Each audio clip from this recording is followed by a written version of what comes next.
Giants fans, welcome to Big Blue All Day, the podcast that brings you New York football Giants content all day long, while your hosts toe tap the line between podcast professionals and a bunch of fanatics talking shit at the end of the bar. Tonight's episode of Big Blue All Day is not brought to you by anyone. Insert sponsor here. Don't forget to check out our print content at bigblueallday.com and rate and subscribe wherever podcasts are found. Adult content ahead, because we're doing it live. As always, Mac back in the power chair. On the line, we got the disciple himself and Rahway Tommy. Party at the Moon Tower. All right, boys, shake it out. Let's shed off the stank of this debacle. All right, let's shake it off, boys. Sunday's debacle is behind us. Let's move forward, and as our favorite former defensive coordinator would say, we're on to Dallas. I mean, is anybody feeling good about this game in Dallas this week?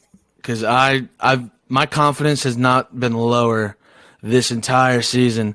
I mean, a defense that just held Kirk Cousins and Justin Jefferson to 3 points is Tony Pollard went off. Like, after seeing what the Lions did to us, like, are the Giants going to be able to stop it? Yes, it's a divisional game. Yes, it's a short week. But I got to say, man, I just don't want to be embarrassed in front of the whole country. Because if we go from, like, yeah, we're a playoff team to lose to the Lions and then get beat to shit by the Dallas Cowboys in front of the entire country, sitting, eating turkey, dousing the turkey in the gravy, and it's 45-13 Dallas, we're all going to be sick. The Giants might be lucky to score 13 points. Yeah, I mean, this is a Dallas defense that only allows, I believe, 17 points per game, and the Giants are not necessarily known for their offense. They sacked Kirk Cousins 7 times this Sunday. They were eating him alive. And all right, I mean, you got Darisaw. Who else is even on that offensive line? I know Darisaw's a stud. He got hurt, though, I do believe, and left the game. That is incredibly unfortunate. I mean, I trust Andrew Thomas, but, I mean, everybody else is... No pressures for 2 weeks in a row. He's, I think, tied with Trent Williams for the best. He's looking like, dude, he's looking like an all-pro or second-team all-pro. Yeah, well, great. One out of 5. I mean, Nick Yates looks pretty good for what I mean, all things considered. Glowinski's all right. He'll give up some pressures, but like he's not terrible. But I mean, left guard, especially with Izudu out, like you hope Bredesen is ready soon. I don't even know his status. I don't think Izudu's out, by the way. I think he'll play this week. I hope so because he looked a whole lot better than Lemieux. We have to go back to doing the things we did at the beginning of the season. You got to be able to run the ball because if Daniel Jones is dropping back 35, 40 times with Micah Parsons chasing him, as well as the rest of the Dallas defense, we will be in trouble. I think ball control, Daniel Jones runs a little more. We get Saquon moving. We're at the end of that timetable for Evan Neal. Do we get lucky? I know it's a short week. Maybe playing on Sunday would have been a little more helpful. We would have had a better shot at seeing him play this week. I think that'll go a long way to helping the run game and Daniel Jones. We miss Bellinger a lot, and I think he's still he's going to be another week. Yeah, Danger is not a blocker. He's been nice as a receiver and a nice little surprise, but the Bellinger being able to be that more than adequate at blocking and decent at receiving. Tom, hold on, I want to come back to you on the right tackle thing. I have to disagree with you, man. Like, Evan Neal is definitely an upgrade, and we want him back. But if we got to play the long-term game with him, like this guy needs to be the guy moving forward. I don't know that I want to rush him back. If he wasn't ready 4 days ago, what is going to substantially change? This is where we got to talk to Big Mac and get the injury report here. But what is going to change with an MCL recovery in 4 days that they're going to feel good about putting him against this defense? And Parrott, not that I'm excited about it, but there was once a time we thought he could be a contender. And with how Bobby Johnson has played, first extended action, he played 62 snaps, had a 57.8 grade and a 71% as a pass blocker. 2 hurries on 47 pass blocking attempts. Not amazing. And the Lions were supposed to be terrible, but I don't know. I'm not sure that I'm putting Neal out here this Thursday under any circumstances. But sorry, I interrupted you. No, I understand, man. I mean, Dallas pass rush and their whole, front four. The disciple said, "Fuck you too, Tommy." I'm gonna interrupt you as well. I was just, I was just throwing it out there. It's fair. He's young. If he's ready and he's healthy, 4 days probably doesn't do it. But let's hope he's healthy, and if they test his knee and he's good to go, he's out there playing. I'm not going to rush the kid back, but him just coming back helps was my point. So we'll see what happens Thursday. I mean, we just need the big plays again. Like, I feel like when they played Dallas the first time, like, that only real touchdown was that Saquon long run, right? They got a bunch of field goals in that, if I'm not mistaken. I could be wrong. Yeah, and I mean, you look at, like I said earlier, getting back to what we were doing earlier, we turned the ball over 3 times. You turn the ball over 3 times on Thursday. And you don't take away the ball against the Detroit Lions. Not going to be enjoying the end of our dinners and dessert. You don't turn the ball over, maybe you get one. Dak's playing well, but he's been known to turn the ball over. You got to turn these other teams over. The killer too is the Giants are, after last week, 26 in the league in penalties per game. So you're giving up too much in penalty yards when we're not what our power ranking says we are. We're not one of those top teams that has the offensive weapons to recover from giving up 50 to 100 yards in penalties in a game. So you got to cut back the mental mistakes. And can we get a flag when Dexter's getting his shirt ripped off and we're seeing belly and Thibodeau is basically getting tackled? Can we get a flag? That's just me, the homer, and me sitting home in front of my television watching, going, where's the hold? I do try to be objective with the rest as much as I can, as much as a fanatic can be, but. And I have, obviously, we haven't talked about Tibbs much, and that's part of the problem, right?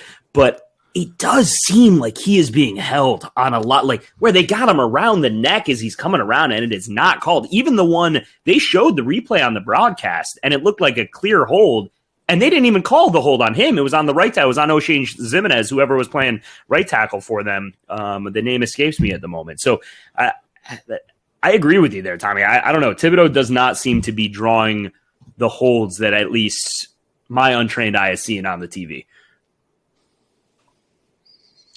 The 2 reasons for optimism, in my opinion. One, perhaps we'll be all too high on tryptophan to even stay awake for this game, and we can all take a nice little nap and dream of the Giants beating the Cowboys, because that might be the only way that we're going to see that happen. The other one is that Mike McCarthy might be dumb enough to hand Ezekiel Elliott back the lion's share of the snaps. I mean, Tony Pollard has been unbelievable, and by far the Giants struggle with that type of running back more so than Elliott, who's no slouch, but I mean, Pollard is just the more complete back. Pollard has been crushing it. Thank you for fantasy, at least. You hate to root for those guys, man. Sometimes you just got to do it with the players and the points. This was a bad week for me as a Giant fan. An even worse week for a guy that has Saquon Barkley played against Jamal Williams. Oh, tough. That's horrendous.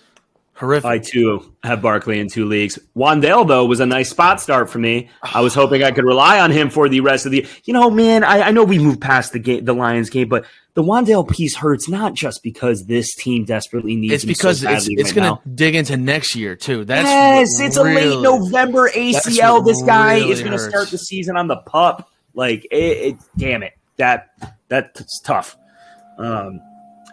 Also, did any of you watch that game closely enough? What was Micah Parsons' injury? He's listed as questionable. I saw him doing something after the game. I looked at the injury report. It says it's a foot. So I'm not sure where he's at with that. It was a walkthrough today, as was the Giants. I think DeMarcus Lawrence sat out with a foot injury too. Yeah, he was also listed. But I mean, the Giants' injuries are just unbelievable. Absolutely unbelievable. I don't know how this keeps happening. I mean, the players are freaking petitioning the league to change the turf. They say they're going to change it, but it's still synthetic. It's like, what are we doing here? Should we just go to grass? Like, I think that's really the move. I'm sick of this shit, dude. How many guys have to tear their ACL before we even fucking, it's really, really. How many of the Giants rookie class this year have torn ACLs? McKeithen for sure, Wan'Dale for sure, not Beavers, but the other guy. But Wan'Dale, no, it was Beavers. Wan'Dale and Sterling Shepard. Not that he's a rookie, but 2 receivers both tore their knees at home. Yeah, it's tough. Yeah, we needed Shepard this year, man. Bring back Bring back the field of painted mud. Yeah, no, I'm all for it. All for it. All right, so real quick, let's dial into Thursday, though. Let's, taking away our current optimism or lack thereof. Cowboys, strengths. You got to say pass rush and this two-headed running attack is got to be the Cowboys' strengths right now. I don't know if you guys got anything else. I mean, Trevon Diggs could probably erase. Who's the number one receiver? Slayton? Who cares? Exactly. Like, Trevon Diggs is pretty fucking good, man. I mean he held Jefferson to like nothing.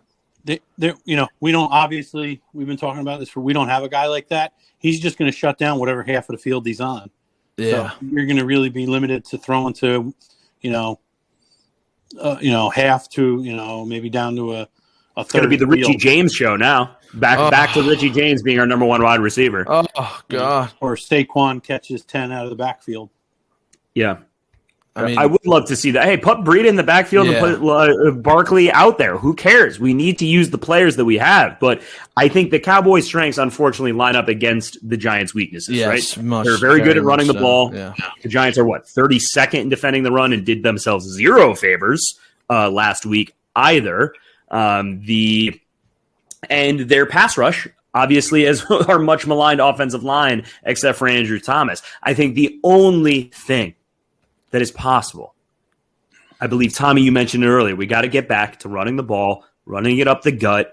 The Giants have to be plus 10 minutes in the time of possession. Like, take the ball out of their hands, let the defense hopefully get something opportunistic and get another possession for the Giants. But the Giants have to be able to run, and I don't want to take a whole half of a game before Daniel Jones runs. We got to figure out who this kid is. Who cares if he gets hurt? We need to win. We need to see if he can handle it. If that can't be part of his game because we are afraid of him getting hurt, then that helps the evaluation.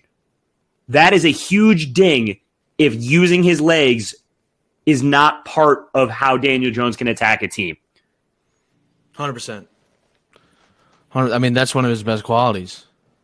It might be his number one best quality.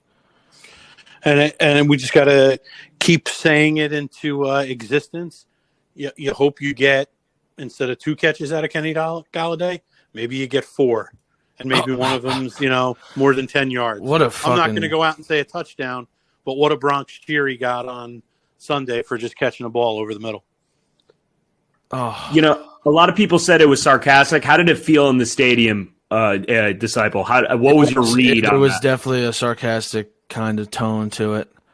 I mean, if he dropped it, he would have gotten booed. I mean, it was sarcastic, but at the same time, it was like, wow, like on one side of it, it was like, wow, he finally did something. Let's go. And it's like, then it's like, there you go, Kenny. Like we need you. Like, let's go. Like, come on, man. You're a part of this team. We want you like catching shit. Like, we need you. We literally need you. Yeah, I don't sense. I mean, I don't understand why there would be sarcasm. Like, I get it. Like, it's sad that we're getting that excited over such a simple pass. But to your point, the Giants need him. And whatever the case is, we're committed to him. And especially even more than it already was with Wan'Dale going out. Excuse me. No one is walking through that door. I think this Sunday, and depending on the mask of this Thursday, settles the Odell situation. He's going to the Cowboys. Oh, God, it hurts, but he's just playing both sides, like, Please cue Mac. I'm playing both sides. That way I come up on top. No, I'm playing both sides. That way I always come out on top. Telling you all this is because I'm playing both sides so that I always come out on top. The only thing Philadelphia is ever good for. Oh, yeah. Do you think while he's playing both sides, CD Lamb's in Dallas, Ezekiel Elliott, Dak, Jerry's a big personality, Tony Pollard looks good, Micah on defense. After Saquon, who he's supposedly friends with, he's the number one guy on the Giants if he comes back. In New York. In New York. I mean, it's all ego with this guy. That might be the one thing that we have going for us, that he goes, hey, I can come in here, and if I have 1-2 good games down the stretch and we make the playoffs, I'm a hero. Which for a guy like him, might be enough to do it. Obviously, the money's going to play a big role, but he's going to visit both. Discount his ego. Yeah, where do you shine brighter though? Being one of many stars that go to a Super Bowl, or being one star on a team in rapid decline? Yeah, if he didn't get the ring last year, I'd be like, oh, he's definitely going to Cowboys. But because he already has the ring, like, it's not everything. Comes back and sticks it to Gettleman's gone, but sticks it to everyone in New York that, said that was a good trade. Get rid of the guy. Don't let the door hit you in the ass. And he comes back and, he's the guy and he's a hero. I'll take it. I'll take it at this point. 100%. The Giants need someone in the building with more talent than they have. And we don't even know if the guy, what he's coming back like health-wise. But he walks in and he improves that room, especially now after another injury. All right, well, I'll let you guys take some optimism here, and I'll ride the train. I still got the dream alive. If Odell can help us beat the Commanders twice, sure, let's do it. All right, that brings us to our next segment, What the F Would That Look Like? Each week, we posit a hypothetical and discuss what the F the world would look like if that were to come true. What the F would it look like if the Giants rebounded by going to Dallas and beating the Cowboys in front of the country on Thanksgiving? I say it looks no different than where we are right now. The Giants go out, they get a win. Great.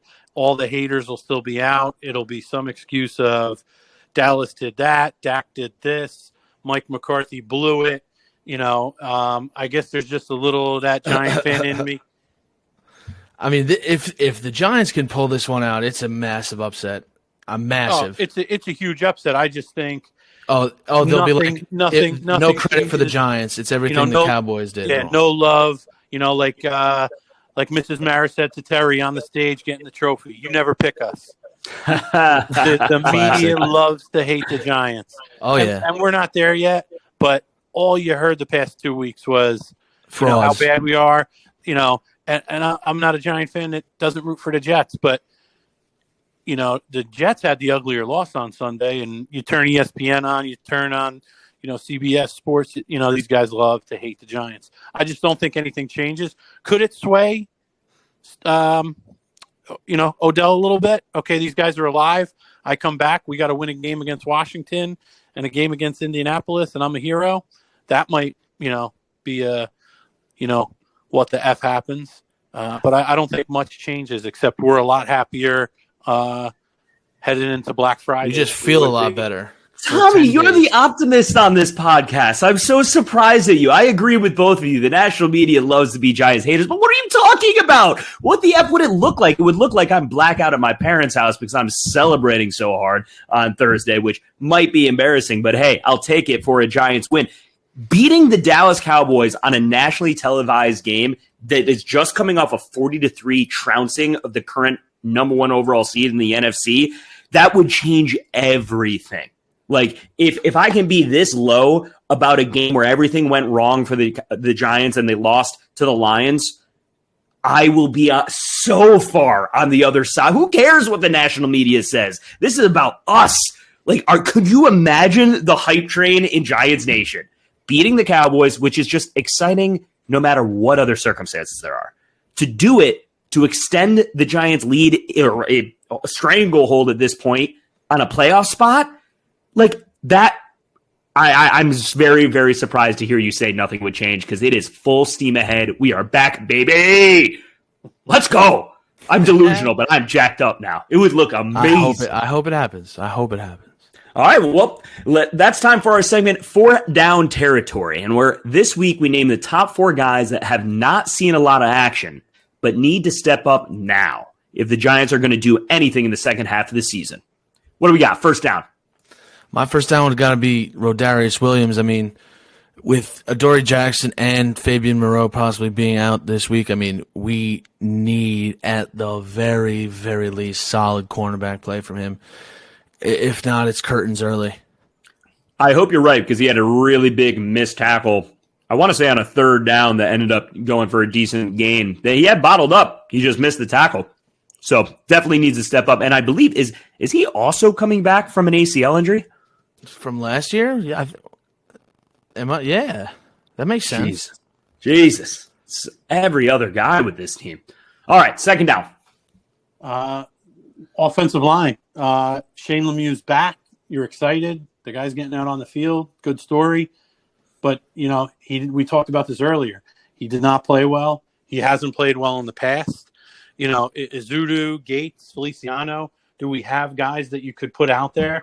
Because if this guy doesn't improve, and Saquon's looking at 30, 40 yards again, we're in trouble because that offense for Dallas will be on the field too much. And it just everything ties together. Now they're out here. We're exposed at the corners. They're throwing the ball all over the place. It doesn't look good. We need to win time of possession. We need to win the turnover battle. We need the front five to play well, and Lemieux looked terrible last week. So is there any chance that Shane Lemieux starts again on Thursday? Do you think that's the plan? Do you want it to be the plan? I don't want it to be the plan. He, went to the bench for the second half on Sunday. So, you got to hope that, Kafka and Dayball and the offensive line coaches get together and come up with something better than Lemieux was. They had to activate him, right? They had to get him going. Was he rushed back? He didn't. I would argue yes. Quick hitter before we move to third down, Tommy, while I have you. Yes or no? Nick Gates needs to be starting on Thursday. Yes or no? He's healthy. He showed he could come out. Let's let him have a chance. Get him on the field. Start him. Bye-bye, Feliciano. Nick Gates is coming for you. Third down. What do we got? Third down's got to be we need a big game and, games moving forward from Cordell Flott. He dropped an interception on third down. Got to have it. Yeah, it sucked, man. It was so hard to watch. As a rookie, it would have been his first interception just through the hands. He's tiny, though. I know. I know you mentioned him in third down. He's obviously got to step up. Is it because there's literally no other bodies? Or, what are your expectations for this kid? I mean, we drafted him, the third round? I mean, he's got to be somebody on this team moving forward. And that is devoid of the Giants' history of 2 decades of the third round being the biggest black hole in the world. So for your sake, I hope we're right and we defy history there. He has looked pretty decent. I mean, for a small guy, he plays with some feistiness. He came up and had a pretty big tackle. I forget at what point in the game, but it stood out to me. But all right, Cordell Flott. Let's hope he puts his big boy pants on. Fourth down. Fourth down's brought to you by the president of the Kenny Golladay fan club and cheering section. You need to get something out of him. We have to root for him. Like I said before, all kidding aside, he comes out, gives us 4 or 5 and, 40, 50 yards. No one's coming in off the street. It's a short week. Everyone's hurt. Richie James is playing. Hodgins is playing. He put the ball on the ground. These guys are all guys you brought off the street that weren't, going to be on NFL rosters if it wasn't for, the New York Giants. We're taking them off of practice squads. You need to get something out of this guy. He's got to get his head straight. We're in a time where it's okay to talk about mental health. Does the guy need to sit down with somebody and get things straightened out on that level? But we need something out of this guy. We have no one left. Kenny Galladay's got to come on the field, and at this point, I don't even care about him earning some of that money. It's going to be one of the worst free agent signings, in New York sports history. Can we get something out of him down the stretch?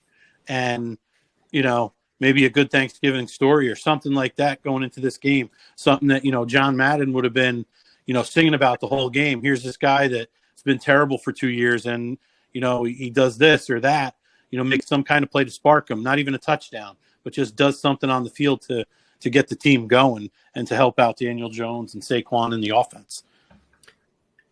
I couldn't agree more, Tommy. Yeah, let's go 2 for 2 on the Ted Lasso references. We got to get Sharon Fieldstone in here to unlock whatever's going on there because there's no way the man turned into stone hands. There's something up here that just ain't right. So with that, let's roll into our last segment for today, and that is huge predictions. What is that? It's huge, Tom, huge! Now, Huge Predictions is not brought to you by Fusilla Automotive, but We are working on it. So if anybody knows their VP of marketing, please hit us up at bigblueallday.com. This week on Huge Predictions, we're going to give our predictions for Thanksgiving and beyond. Huge prediction is the Giants. They lose 35-3, and they lose out 7-10 on the year. No, fuck that. That's stupid. Woof. I hate to be that guy, but it's absolutely in the realm of possibility. The Giants are flirting with disaster, as Molly Hatchet once said. All right. I'm going to be quick with my prediction because I also have something else that I wanted to share heading into Thanksgiving weekend. It's not going to be the greatest game. They are going to score some points. I think we're looking at a 3 or 4 field goal performance from Graham Gano, maybe get one on defense, and the Giants eke one out 26-24 with a field goal at the end to shock the world on Thanksgiving Day. And I just wanted it with the NFL salute to service. And some of our favorite Giants that we might know about, some we might not know about, served our country proudly. One Giant that we don't know a lot about, and I was lucky to come across a story and did some research about Jack Loomis. He was a two-way end, came out of Baylor. He was inducted into the New York Giants Ring of Honor. He played 9 games with the New York Giants, 1 career reception. And the Medal of Honor that he won, representing our country on the shores of Iwo Jima, where he lost his life as a member of the United States Marine Corps. I just wanted to, share my thanks to First Lieutenant, United States Marine Corps, and New York Giant forever, Jack Loomis. And thank all our veterans and wish everyone a happy Thanksgiving. Well said, Tommy. So let's end tonight with the fact that the NFL just simply is not aware that the Giants are young. They're aggressive. They're improving. New York football. Giants. For Disciple and Tommy, I'm Mac. We're Big Blue all goddamn day. Good night.